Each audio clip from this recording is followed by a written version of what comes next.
Welcome to the deep dive. We're here to really cut through the noise, get you those crucial nuggets of knowledge from all over. Exactly. We sift through, well, everything: headlines, research, deep And insights. serve them up with hopefully some surprising facts, maybe a little bit of humor along the way. Keep things interesting. Right. So, our mission today is to really plunge into, a huge stack of global sources. We're going from, like, the cosmos, the edge of human biology. All the way back to Earth, tricky diplomacy, shifting economies. Yeah, and those social issues right in our communities. It's going to be quite the journey. It really is an incredible canvas, isn't it? You've got these huge cosmic questions right alongside the very human dramas impacting lives daily. It's fascinating. The picture these sources paint is vivid, sometimes tough, but always interesting. Definitely.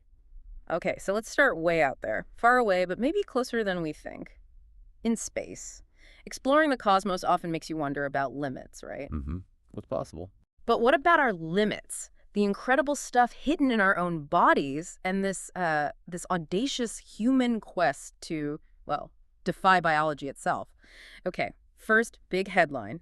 NASA, that's the National Aeronautics and Space Administration, their James Webb Space Telescope, the JWST, it's potentially found something huge. Uh-huh. A giant gas planet. Orbiting Alpha Centauri A. Now, 4 light years away.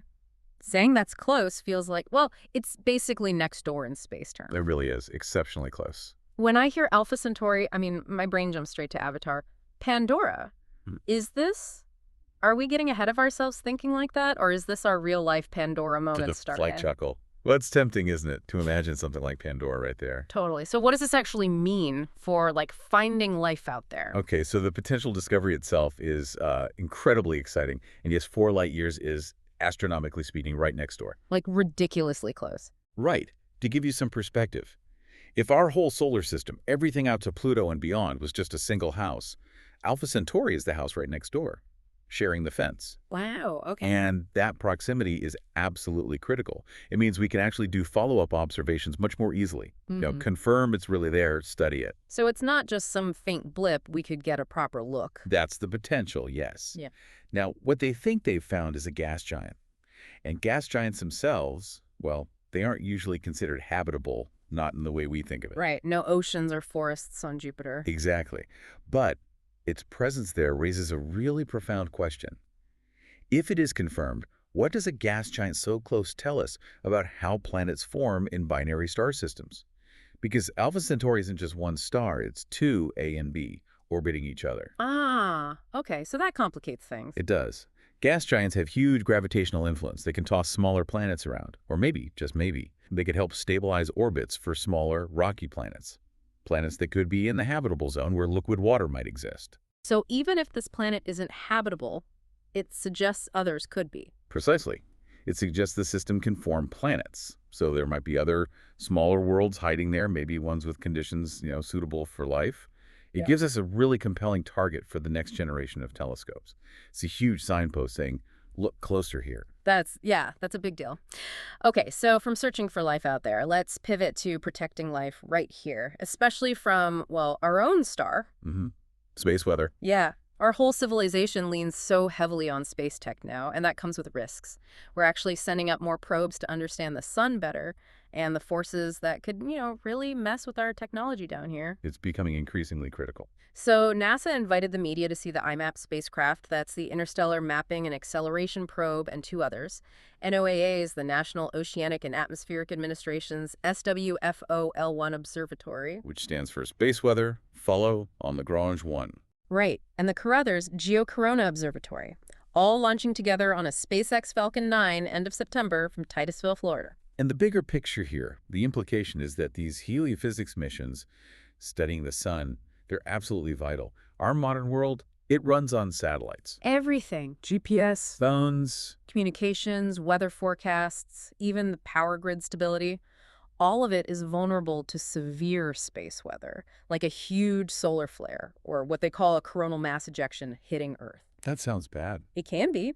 It can trigger geomagnetic storms that could potentially knock out satellites, overload power grids, disrupt communications massively. We've seen smaller versions of this happen before. These aren't just, like, theoretical worries. So these missions, IMAP and the others, They're like our early warning system, a cosmic shield. That's a good way to put it, yeah. Their main job is to study the heliosphere, that's the giant bubble of solar wind our sun creates around the solar system and space weather itself, how the sun directly impacts Earth's outer atmosphere. And they're going somewhere specific to do this. Yes, they'll orbit at Lagrange point 1, L1. Now, for anyone not familiar, a Lagrange point is basically a spot in space where gravity balances out. Like a stable parking spot. Kinda, yeah. Between two big bodies, like the Earth and the Sun. L1 is about 1,000,000 miles from Earth, straight towards the Sun. It's perfect because it gives them a constant, uninterrupted view. Ah, okay, so they can just watch the sun all the time. Exactly. It's like a permanent lookout post. Yeah. It lets us monitor solar activity continuously, predict these potentially harmful events, and hopefully give us hours, maybe even days, of warning. Time to take protective measures for our satellites, our grids. This kind of proactive monitoring is, well, it's essential for our technological future. That's incredible foresight. And speaking of foresight and legacy, we also had some significant news on that front this week. A moment, really, to reflect on the giants who paved the way. Jim Lovell, the commander of Apollo 13, passed away at 97. His story, it's just etched into the history of human endurance, ingenuity. Absolutely legendary figure. His mission, Apollo 13, it was supposed to be a moon landing, but ended up being this catastrophic equipment failure mid-flight. Yet it became known as the successful failure. Because they got home, against all odds. Exactly. Because of the crew and Lovell's leadership, their calmness, their incredible ingenuity in figuring out how to bring that crippled spacecraft back safely, his legacy is just resilience. Problem solving under the most extreme pressure imaginable still inspires astronauts, engineers today. It really does. A powerful reminder of that heroic era of early space exploration.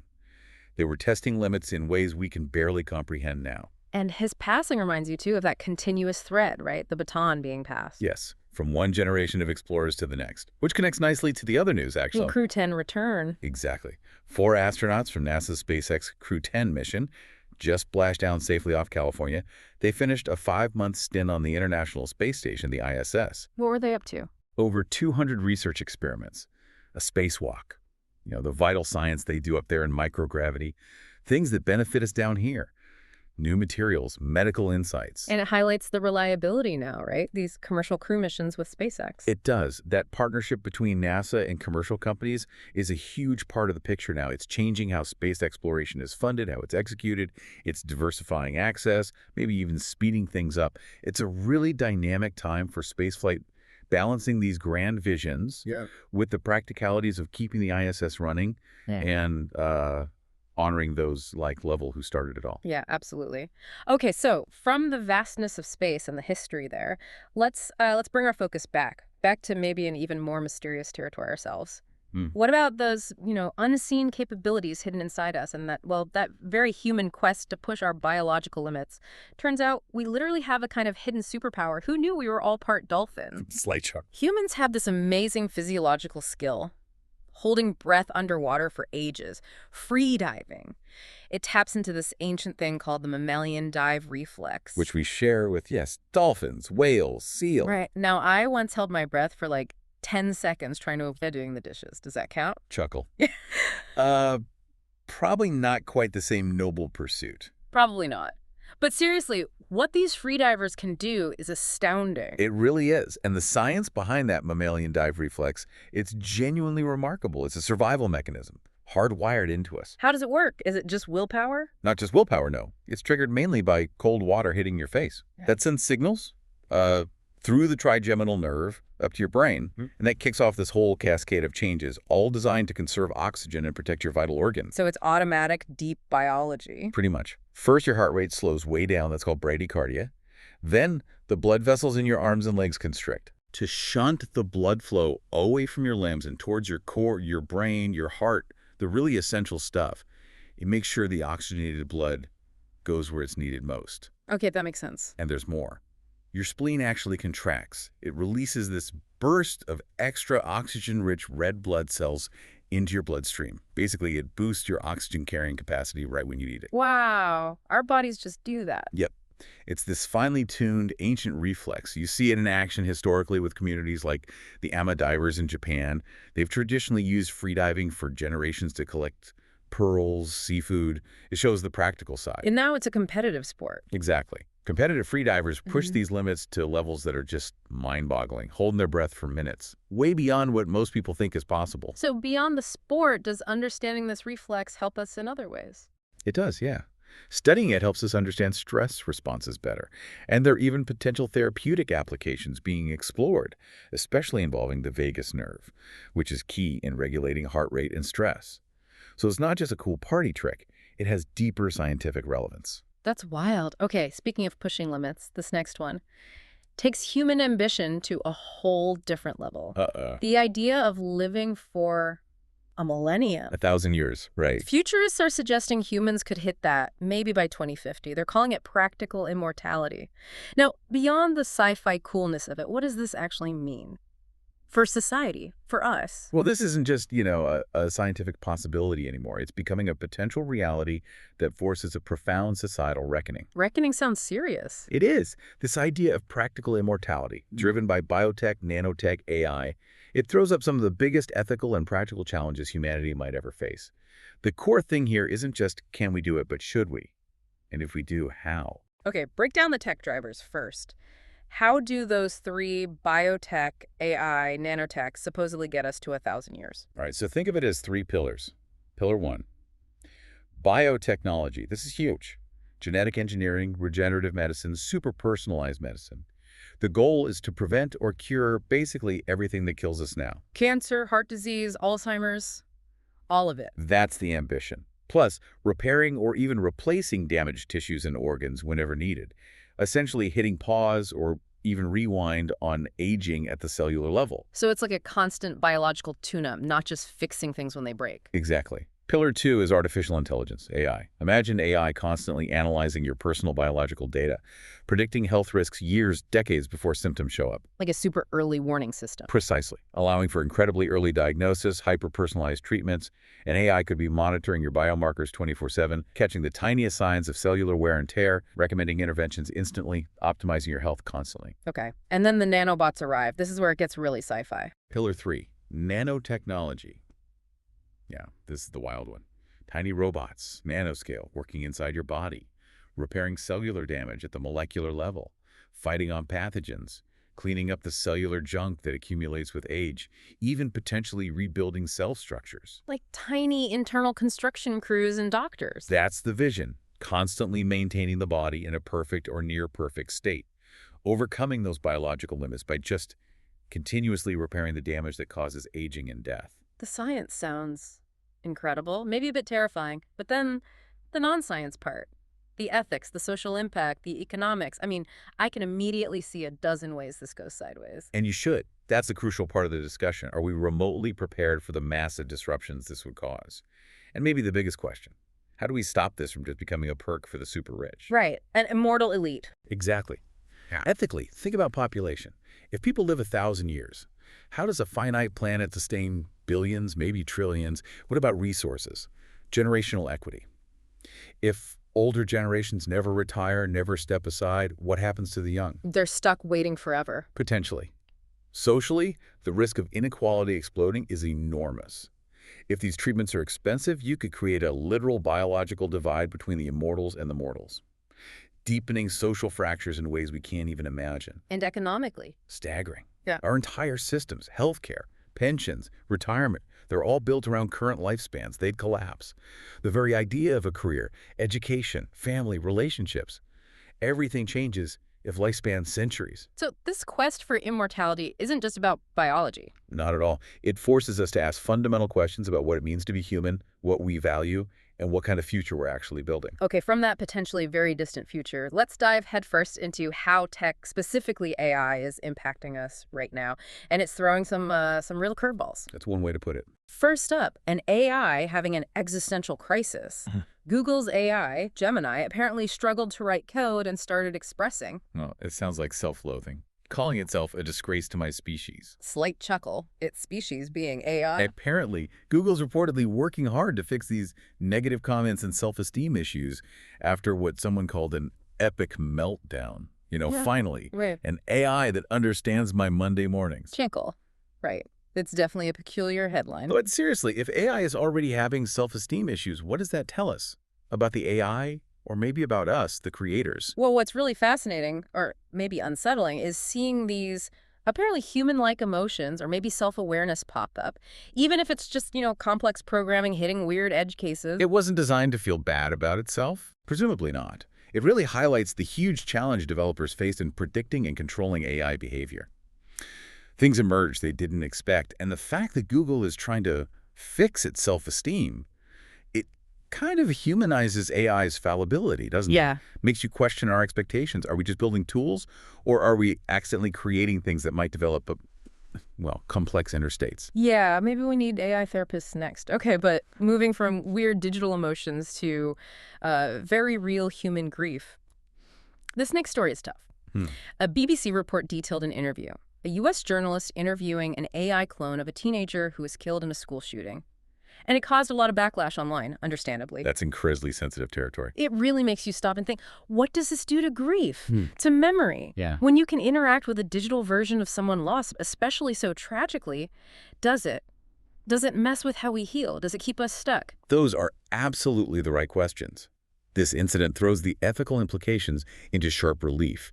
Using AI to simulate the dead, especially for public consumption like journalism, it's deeply problematic. Why problematic specifically, beyond just feeling wrong? What grief is intensely personal, incredibly complex.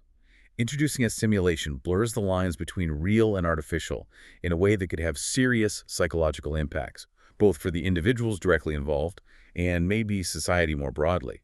There's also the risk of manipulation, or the AI clone saying or doing things the real person never would, distorting their memory. Yeah, how do you even control that? Exactly. How do you ensure it's respectful, that it doesn't exploit the pain of loss? This tech forces us to confront really hard questions about digital identity, about how we honor human life and memory when we can simulate it so easily. Heavy stuff. And AI's impact, it's not just emotional or ethical, it's hitting the economy hard. Job displacement. Big time. India's huge outsourcing company, Tata Consultancy and Services, TCS, they're cutting over 12,000 jobs. And experts see this as just the beginning. Maybe 500,000 jobs gone in that whole $283 billion outsourcing sector in the next few years, all because of AI. Wow, 500,000. That's huge. Now, TCS says it's about skill mismatches, but others are saying, no, this is directly because AI can now do those jobs more efficiently. The sheer scale of potential job loss in such a key sector for India and globally is really alarming. The outsourcing world is built on efficiency, cost saving, and AI delivers that like nothing else. So the skill mismatch thing is just spin. It's debatable. Companies might prefer that narrative, but the reality is AI is getting better and better at tasks humans used to do: coding, customer service, data analysis. This really raises that crucial question. How fast can people adapt? Can they reskill quickly enough? And what's the responsibility of companies, of governments, to help with that transition? If we don't figure that out, we risk major social disruption. And the tech giants themselves aren't immune to AI drama. Tesla is reportedly shutting down development of its own in-house supercomputer for AI vision processing called Dojo. Ah, Dojo. Yeah. That was a big project for them. And the head of the project is leaving, taking about 20 team members with him to a competitor. Ouch. That points to a couple of things. One, just how incredibly difficult and expensive it is to build and run this cutting-edge AI infrastructure, even for Tesla. And two, The talent wars. Competition for top AI engineers and researchers is absolutely ferocious. Teams get poached, projects get derailed. It definitely raises questions about Tesla's timeline for their big AI goals, like fully autonomous driving. Losing the Dojo lead and team is a setback. okay, and one more AI story, this one leaning into the spicier side of things. Oh boy. Elon Musk's AI, Grok Imagine, is being accused of creating explicit AI Taylor Swift videos. According to The Verge and Gizmodo, it happened because of its spicy mode setting. Spicy mode. Right. Well, that's one way to get on the internet's naughty list. But seriously, this spicy mode going rogue, it really underlines the need for a responsible AI development, doesn't it? And serious content moderation. It absolutely does. It might seem trivial, maybe even funny to some, but it highlights a fundamental problem. Controlling what AI generates, especially when you give it unfiltered or spicy instructions. The risk of AI being used to create harmful content, deepfakes, misinformation, explicit material of real people without consent It's immense. Especially targeting public figures. Exactly. It underscores this urgent need for strong ethical guidelines, technical safety rails, and clear accountability. Who's responsible when an AI creates harmful content? We need answers to prevent serious societal harm and maintain any kind of trust in digital information. The potential for misuse is just terrifyingly high. Okay, shifting from the digital world to something very, very physical. Resources, the stuff that makes all this tech possible. Critical resources, yeah. There's a major development in Wyoming in the U.S. The first new rare earth elements mine, REEs, in the United States in 70 years is about to open. The Brook Mine, run by Ramaco. And they're using old coal regions. That's significant. And it's not just about digging up valuable stuff. This is being framed as critical for, well, everything. Modern life, national security. That strategic pivot by the U.S. to secure its own supply of these minerals is really fascinating to watch. Rare earths. They're not actually rare geologically, but they're really hard and often environmentally damaging to extract and process into usable forms. And they're in everything. Pretty much everything high-tech. Your smartphone, electric car batteries, wind turbines, medical imaging machines, and crucially, advanced military gear. Guided missiles, stealth technology, radar systems, they all rely on specific rare earth elements. And right now, the U.S. gets most of them from China. China absolutely dominates the global market for both mining and, more importantly, processing REs. That creates a huge strategic vulnerability for the U.S. and other countries. So this Wyoming mine and others like the Halleck Creek project also mentioned are about reducing that dependence. Exactly. It's a national security imperative. Its industrial strategy meets tech development, and it's getting significant government backing, federal investments. It's a big push. But can the U.S. really catch up? And what about the environmental side? You said processing is damaging. Those are the million-dollar questions. Can the U.S. realistically compete with China's decades of expertise in infrastructure and processing? And can they do it without repeating the environmental mistakes made elsewhere? Extracting REEs often involves toxic chemicals and radioactive byproducts. Balancing the strategic need with environmental responsibility is going to be incredibly difficult. It's a major test. A really tricky balance. Okay, speaking of resources and maybe lack of respect for them, a big global brand seems to have stepped right into a cultural minefield. Oh, the Adidas story. Yeah. Adidas is facing accusations from Mexico of cultural appropriation. It's over their new Oaxaca slip-on shoe, designed by Willy Chavarria. It's inspired by traditional indigenous Huaracs. But the community wasn't involved. Apparently not consulted or compensated. The indigenous community, whose traditional design it mirrors, well, they say imitation is the sincerest form of flattery. But this just sounds like bad business ethics. It's potentially much more than that. This really highlights the deep ethical duties corporations have when they draw inspiration from traditional cultures. Mexico's government is actually seeking restitution from Adidas. It puts a spotlight on respecting indigenous cultural heritage, their intellectual property rights. Do traditional designs even have intellectual property rights? That's often the problem. Many traditional knowledge systems and designs lack the same kind of formal legal protection that modern copyrights or patents have. This leaves indigenous communities incredibly vulnerable to having their heritage basically taken and profited from by big companies without any benefit sharing. So it's about fairness and compensation. Yes. How do we create systems that ensure genuine collaboration and fair compensation instead of just appropriation? It also directly impacts the livelihoods of the local artisans who depend on making and selling these traditional items. It's not just about shoes. It's about cultural survival and economic justice. Right. Okay, moving from that to global health threats. Viruses are back in the news. Chikungunya this time. Yeah, it's a stark reminder of how fast these things can escalate. Hong Kong reported a few new imported cases of chikungunya fever, bringing their total to 5. Meanwhile, China has declared literal war on the virus. A war. That sounds intense. It does. They're using drones, fines, nets, and something called elephant mosquitoes. I'm picturing a tiny mosquito riding an actual elephant into battle. That's creative. Chuckle. Okay, the elephant mosquito part sounds funny, but it's actually a real thing. It's a specific type of mosquito, Toxor henkites. They're predators. Their larvae eat the larvae of other mosquitoes, including the ones that spread chikungunya.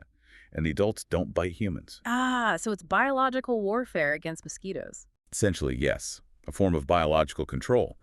But what's really striking here is the contrast in approach. Hong Kong is monitoring, managing imported cases. China, full-scale, aggressive, top-down public health war. What does that war look like on the ground? Widespread measures. Big fines if you don't clear mosquito breeding spots. extensive netting campaigns, releasing these elephant mosquitoes.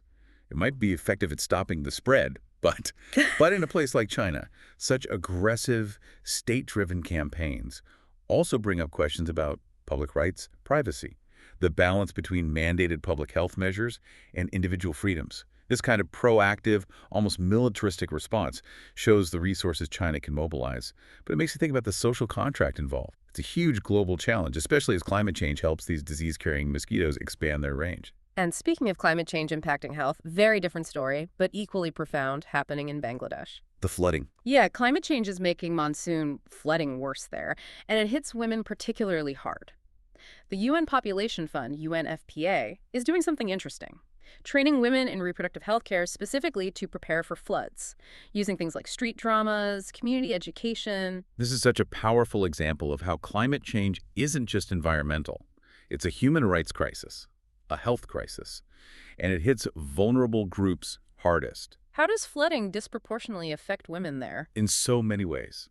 During floods, getting access to basic reproductive health care, safe places to give birth, even just sanitation becomes incredibly difficult, sometimes impossible. This leads to higher risks of complications during pregnancy and childbirth, more infections, even increased risk of gender-based violence in chaotic post-disaster situations. So the UNFPA training is about building resilience right within the community. Exactly. Empowering women directly, training them in essential healthcare skills, using culturally relevant methods like street dramas to get the message out. These are vital local initiatives. They address immediate needs during a crisis, but also build longer-term resilience. Does it solve the whole problem? Not entirely. There's still huge challenges, cultural barriers to women accessing healthcare, especially during crises. The sheer scale of the flooding can overwhelm even the best preparations. But it highlights this crucial need for climate adaptation strategies that are integrated. They have to consider the specific vulnerabilities of different groups, like women and girls. All right, let's pivot now into the complex, often really tense world of geopolitics, diplomacy, starting with the situation is just devastating. The Middle East. Gaza. Yeah, the situation there just keeps spiraling. The UN is sounding a major alarm about Israel's latest military moves. UN Secretary General Antonio Guterres expressed grave concern over Israel's decision to take military control of Gaza City, Calling it a dangerous escalation. with potentially catastrophic consequences for Palestinians. Forced displacement, killings, massive destruction.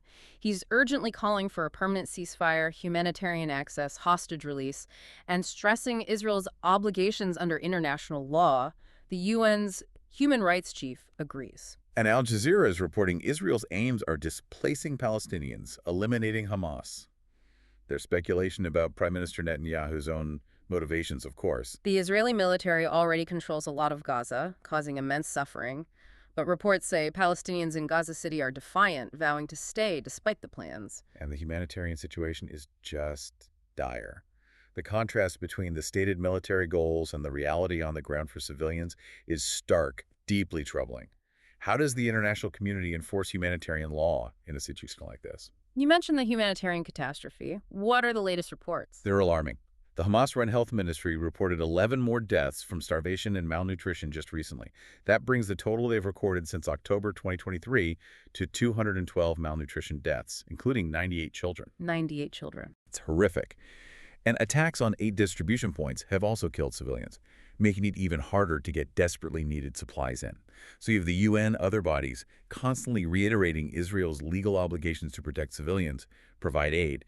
But there's this fundamental tension between Israel's security objectives, they say, disarming Hamas, demilitarizing Gaza, getting hostages back, and the absolutely devastating impact these actions are having on ordinary people. It's creating deep, deep divisions worldwide. And those divisions are showing up in diplomatic shifts too, right? Germany? Yes, that's a significant development. Germany, historically a very staunch ally of Israel, has suspended arms exports to Israel that could potentially be used in Gaza.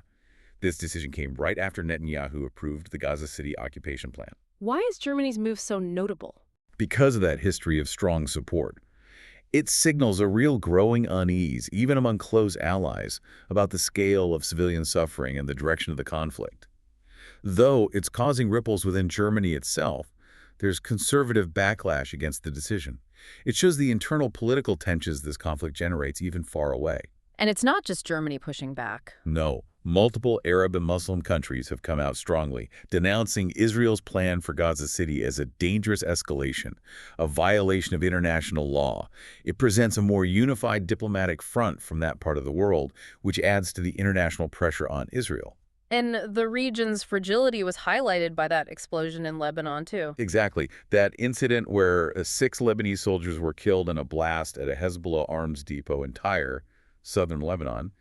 It's tragic in itself, but also underscores how volatile everything is. They were near the Israeli border. Yes, and reportedly dismantling the weapons facility with a UN team as part of a ceasefire agreement with Israel. So even during attempts at de-escalation or implementing agreements, things can go catastrophically wrong.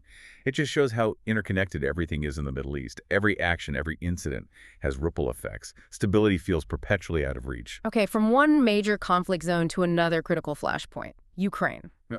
And a potentially huge diplomatic gamble. The Trump-Putin summit. Yeah.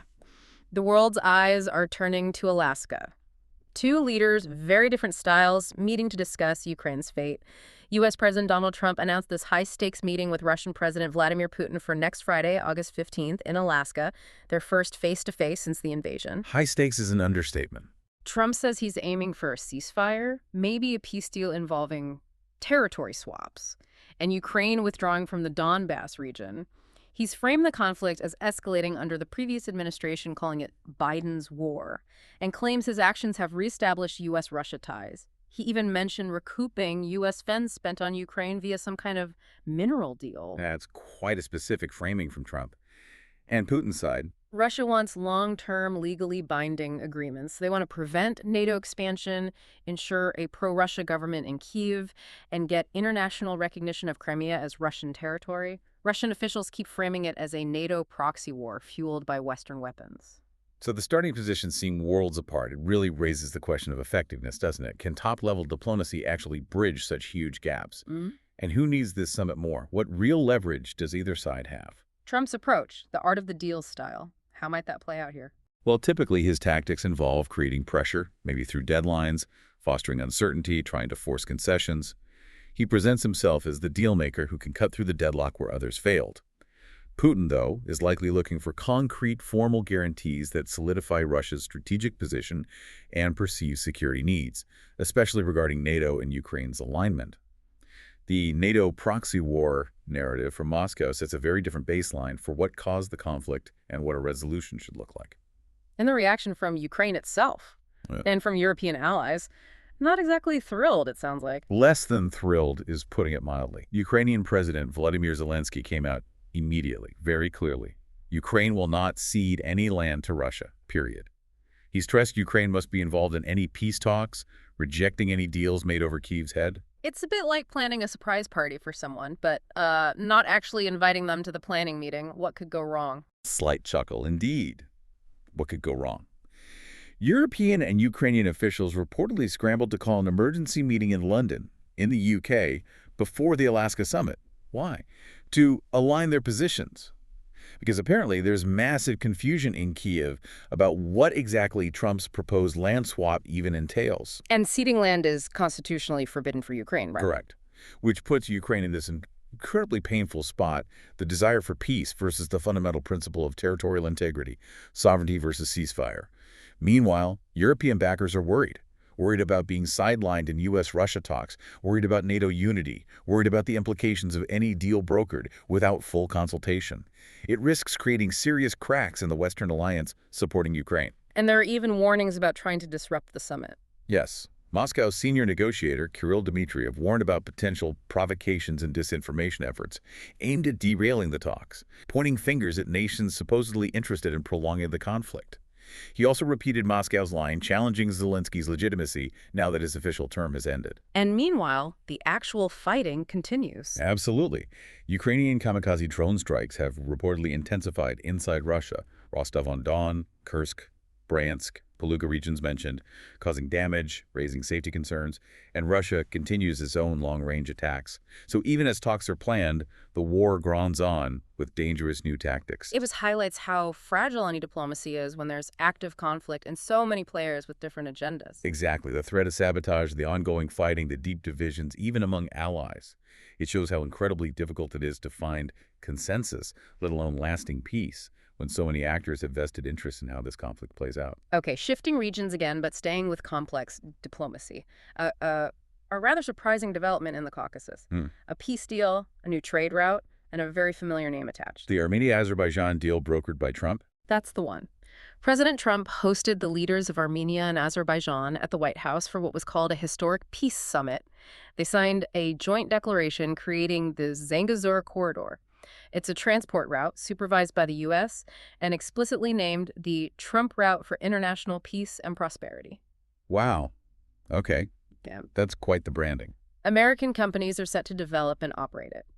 And both leaders, Armenia's Prime Minister Pashinyan and Azerbaijan's President Aliyev, praised Trump and said they plan to nominate him for the Nobel Peace Prize. It honestly sounds like something from a geopolitical thriller novel. It's certainly a bold, very transactional approach to diplomacy. It makes you wonder, though, can these kinds of high-profile, personality-driven deals actually lead to lasting peace? Or do they risk sidelining other key regional players who are essential for long-term stability? Who might be sidelined here? Well, Iran, for one. They immediately rejected the planned transit corridor, called it political treachery, aimed at undermining Armenia's territory. And interestingly, Iran distanced itself from its usual ally, Russia, on this specific issue. So it's already causing friction. Right. It shows how trying to solve one problem can create others. This corridor could definitely reshape power dynamics in the Caucasus, maybe lessening Russia's influence, which might be a U.S. goal. Using infrastructure for peace and influence is standard practice. But the very visible branding and the strong reactions, Nobel buzz versus Iranian rejection, highlight just how complex and potentially volatile this kind of deal-making can be. Okay, and speaking of long-serving leaders potentially shifting things, Alexander Lukashenko in Belarus, known as the last dictator in Europe. A close Putin ally. He's hinted he might not run for another term, which could mean the end of, over 3 decades of rule? This comes years after those massive protests amidst ongoing repression there. But even as he hints at leaving, he's still playing politics on the world stage, right? Trying to shape the grain trade. Lukashenko potentially stepping down throws massive uncertainty onto Belarus's future. After such long authoritarian rule, any transition would be incredibly complex internally and for the region. His hint comes against that backdrop of crackdowns after the 2020 protests, terrible human rights abuses. But the grain thing, what's he doing there? It's classic Lukashenko maneuvering. He publicly slammed the EU for, as he put it, blocking Ukrainian grain exports. Then he praised the U.S. for pressuring the EU on it, and then he proposed that Belarus could oversee the transport of Ukrainian grain destined for Africa, making sure it doesn't leak into European markets. So he gets to criticize the EU, align briefly with the U.S., and make Belarus seem important. Exactly. It's a way to exert influence, stay relevant, play different sides against each other, even as his own future is uncertain. He's trying to shape the narrative around grain exports and regional logistics. He's definitely not going quietly if he goes at all. From an old-school strongman to a very different style in Latin America, El Salvador's president Nayib Bukele. The millennial authoritarian. Right. Constitutional reforms just got approved there, abolishing presidential term limits. So he could potentially rule for life. And his popularity is still sky high. Why? Primarily because his harsh crackdown on gangs has dramatically reduced crime rates and improved public safety, or at least the perception of it. People feel safer. But the methods are controversial. Hugely. Mass detentions, bypassing due process, serious restrictions on press freedom.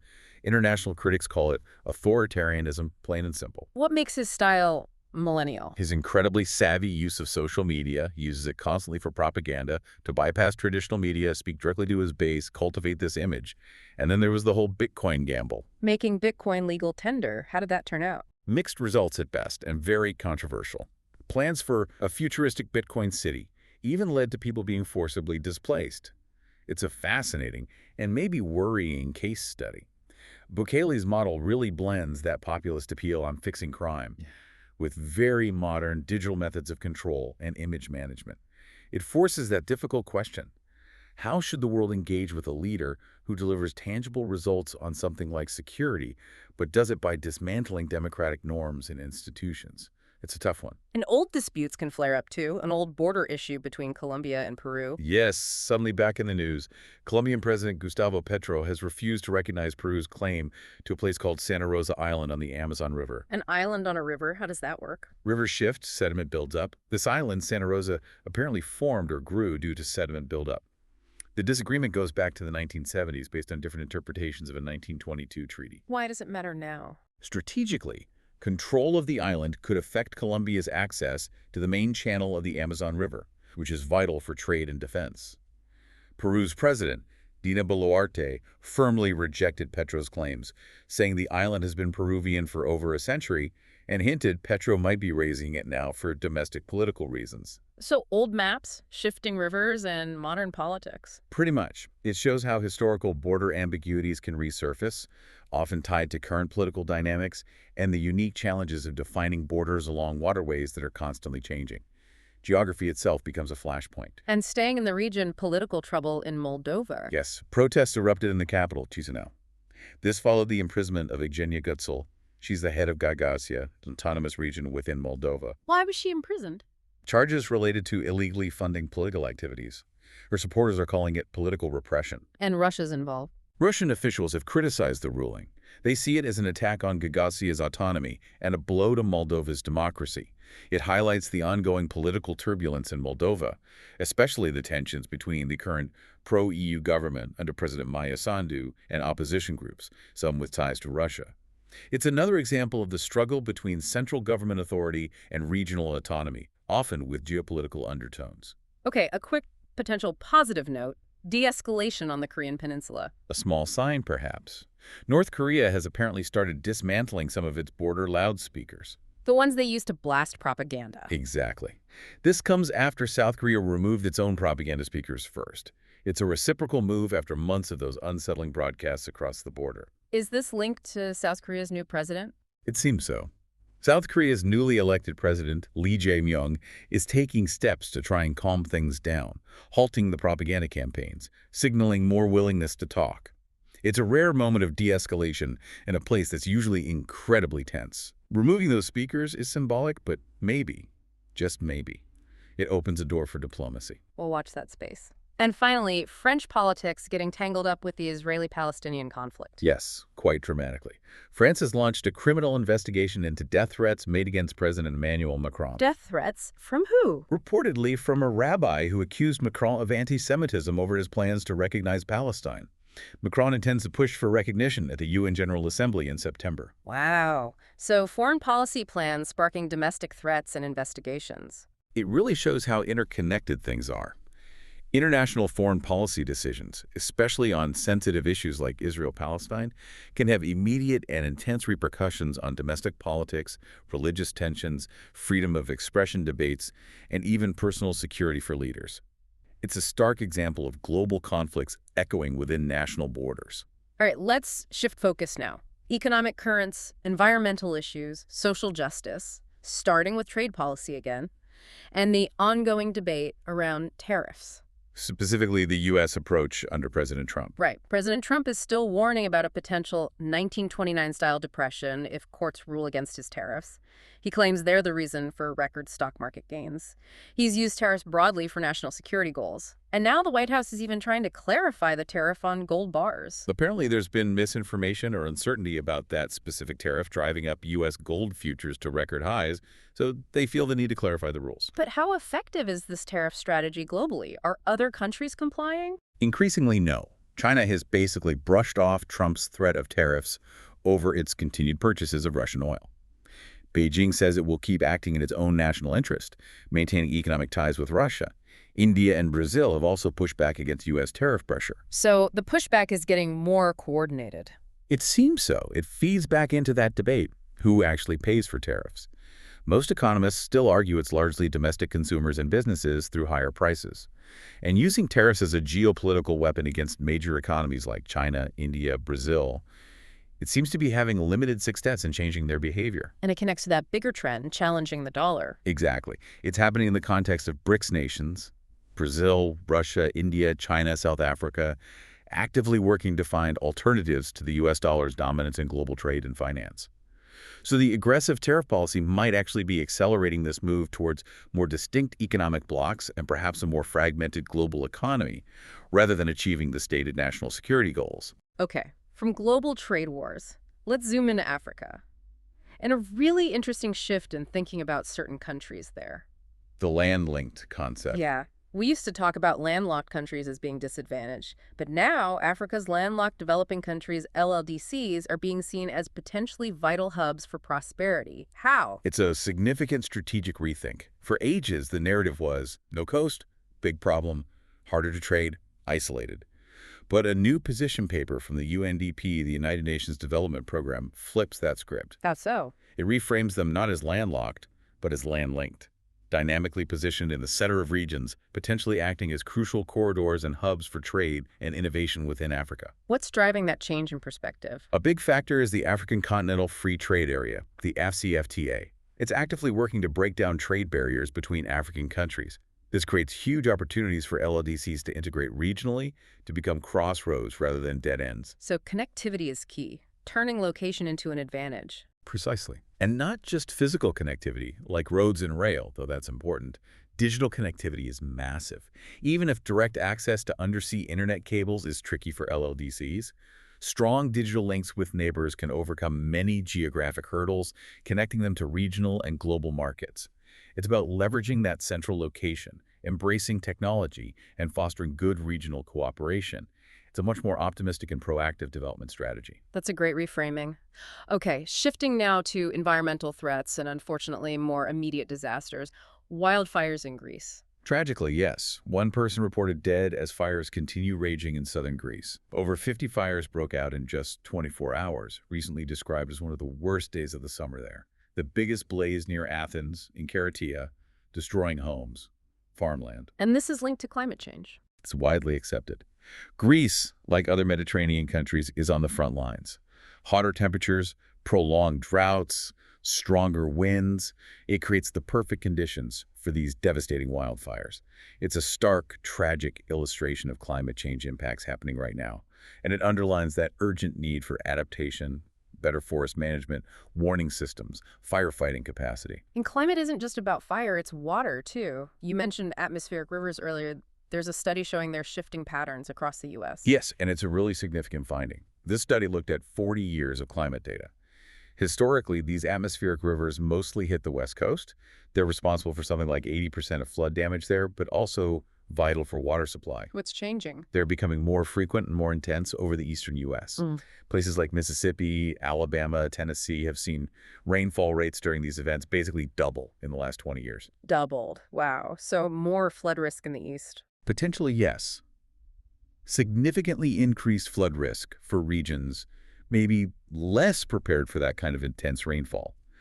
But conversely, the study found activity is decreasing on the West Coast by nearly 4% per decade. Which means more drought risk out west. Exactly. Contributing to an already drier climate there, like a profound geographical shift in where these intense rainfall events are happening. What's causing the shift? The study attributes it to complex modes of variability in global climate patterns, things like oceanic cycles, La Nina, for example, and shifts in major atmospheric currents like the East Asian subtropical jet stream.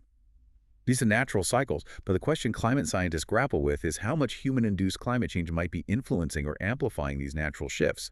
It demands totally new thinking about water management, flood control, agriculture, urban planning on both coasts. Another environmental concern, this one closer to home for some. Yeah. A radioactive leak at a nuclear base in Scotland. Yes, concerning news. Files from SEPA, the Scottish Environment Protection Agency, indicate a pipe burst back in 2010 at the Coalport nuclear base. This resulted in radioactive water leaking into a loss. Why did it happen? Attributed to maintenance deficiencies. It really highlights the risks associated with aging infrastructure, especially at highly sensitive sites like nuclear facilities. Strict safety protocols and rigorous maintenance are absolutely critical to prevent environmental contamination. And a lingering disaster in Uganda. A landfill landslide. Yeah, it's been a year since that disastrous landslide at the main landfill in Kampala, Uganda's capital. And the country is still dealing with the aftermath. Reports mention lack of compensation for victims, ongoing controversy about the city's overall waste management plan. It shows the long, difficult tale of consequences when infrastructure fails, especially concerning waste management in rapidly growing urban areas. It affects communities, the environment, for years. Okay, let's turn now to social justice, crime, and public safety issues, starting with just awful news from Atlanta, Georgia in the U.S. The active shooter incident at Emory University campus. Yes. An officer was injured initially, the suspect died, but later updates confirmed the Atlanta police officer sadly died from his injuries. He was praised as dedicated, left behind a pregnant wife and 3 children. Just heartbreaking. It's absolutely tragic. A stark reminder of the reality of these active shooter events, the immense human cost, and the incredible dangers law enforcement officers face. Each incident like this leaves a community traumatized and searching for answers. And speaking of police, serious questions are being raised in the UK about police conduct in another case. The Pimcoli case? Yes, UK police apparently sat on information for 2 weeks before Pimcoli, an 80-year-old Asian man, was killed. This was after police had already been investigating an attack on another Asian man just weeks earlier. That is deeply concerning. It raises immediate questions about police efficiency, accountability, and potentially systemic issues. Why was information not acted upon, especially given the prior related incident? It fuels concerns about how seriously crimes against specific communities, potentially hate crimes, are investigated. Public trust requires transparency and diligence, especially for vulnerable populations. This demands a thorough explanation. Another story highlighting systemic failures, but in the immigration system this time. The Windrush scandal in the UK. There's a resolution of sorts for one man. George Lee's return. Yes, George Lee, Jamaican-born British resident. He's finally back in the UK after nearly 3 decades in exile in Poland, all due to Home Office errors. It closes one of the longest chapters of that whole Windrush scandal. It's a story of exile and return, but also a powerful reminder of just how badly systems can fail individuals. It truly is. His case encapsulates the profound injustice and the devastating long-term impact these bureaucratic failures have. The Windrush generation, Commonwealth citizens invited to the UK decades ago, legally living and working, that wrongly targeted, detained, deported, denied rights. It was a national shame. George Lee's 27-year ordeal highlights not just isolated mistakes, but deep systemic flaws, policy gaps, poor record-keeping, failures in consular support. His return is a personal victory, but it underscores the absolute necessity for reform to prevent anything like it happening again. And the broader debate around immigration, legal and illegal, is obviously still very heated. We're seeing different facets of it. A real mix of stories reflecting that tension. Yeah, a UK member of Parliament, Rupert Lowe, mistook charity rowers for illegal migrants, said he'd donate to charity but made no apologies over being vigilant. Then you have hundreds joining an anti-immigration protest in Nuneaton, England, part of a series happening. So public concern and protest on one side. And then crackdowns on the other. British authorities arrested 280 people in just 1 week, targeting migrants working illegally as delivery riders. That was nearly 1 in 5 they checked. And similar pressures in the U.S. Yes, reports suggest that under the current Trump administration, even documented immigrants feel uncertain. Increased detentions by ICE, that's Immigration and Customs Enforcement, including legal immigrants, some with no criminal record.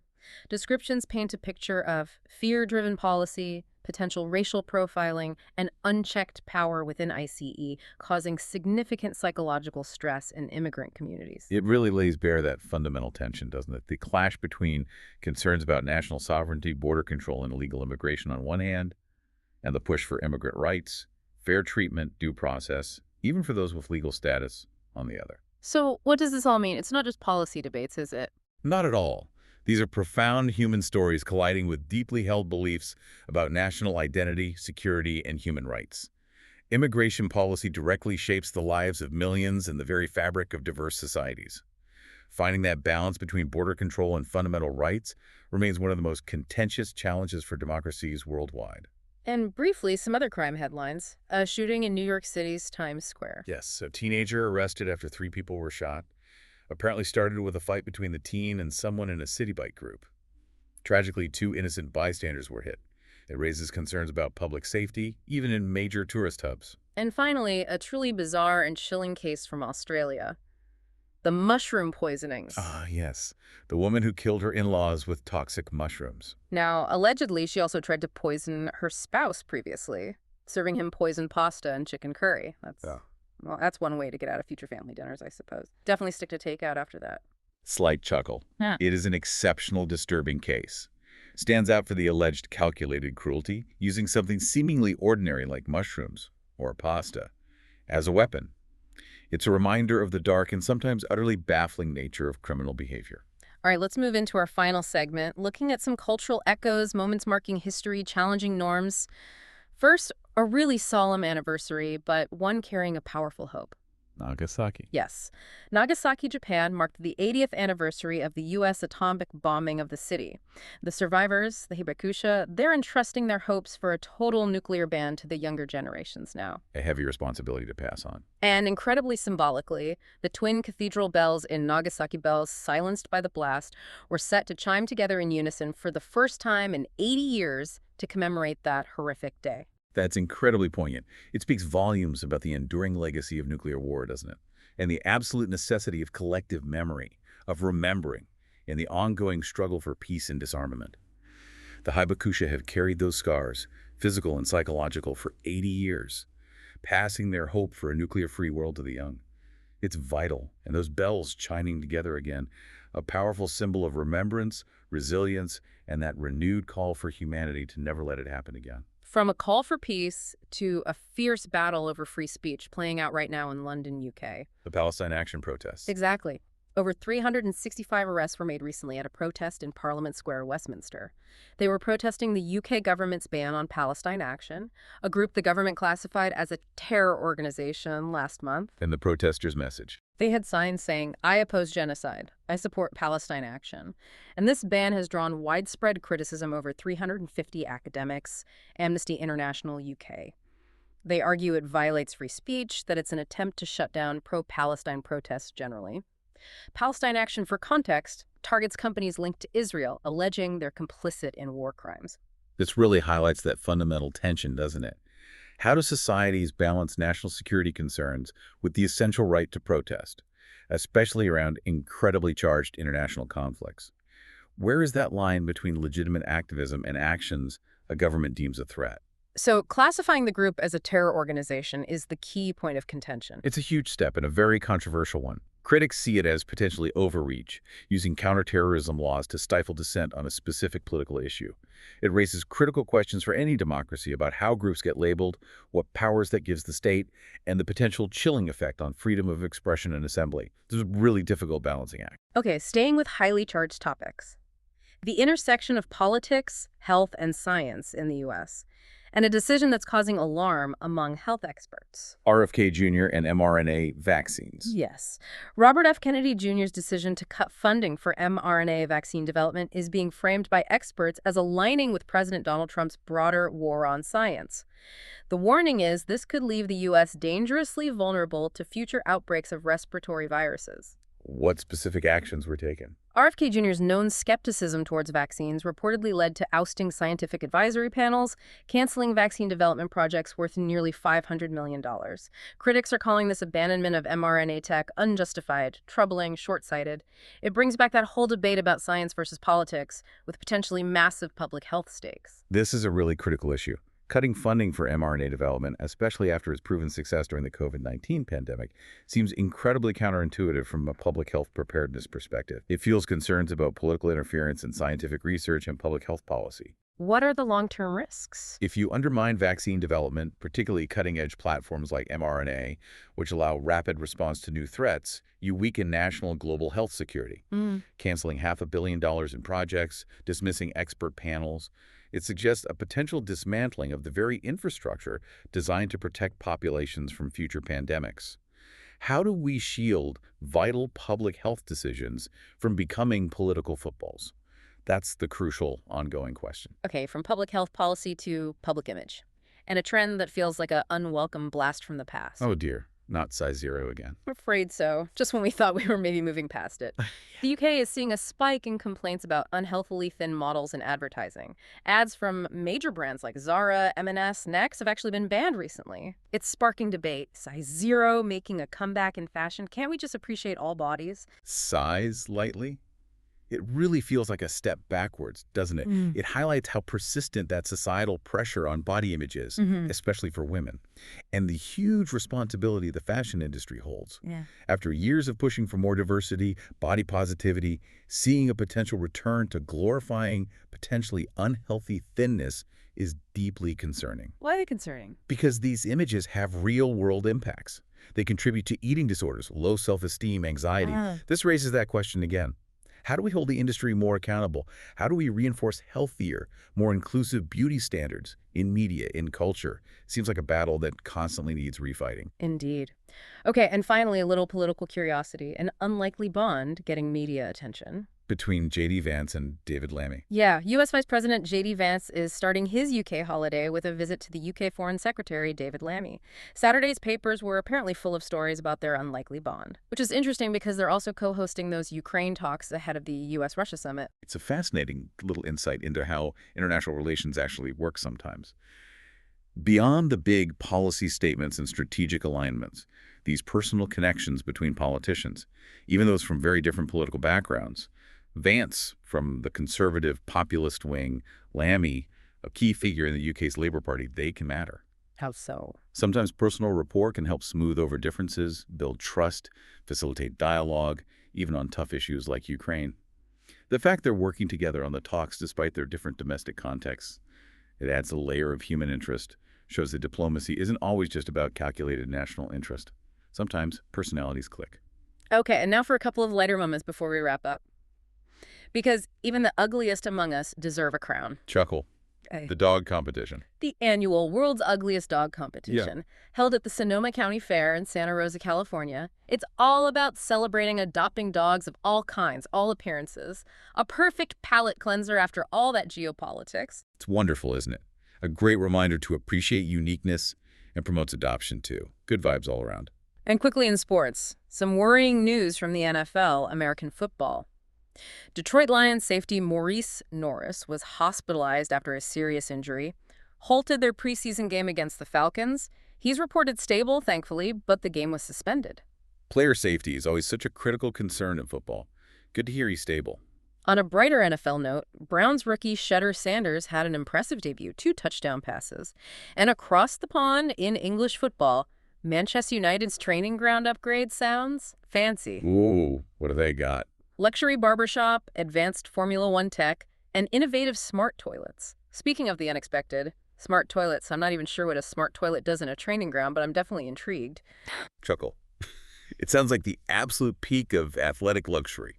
The smart toilets, probably health monitoring, analyzing, athlete output for hydration levels, nutrition, recovery markers, things like that. Sports science gets everywhere these days, even there. It's all about optimizing performance down to the smallest detail. Right.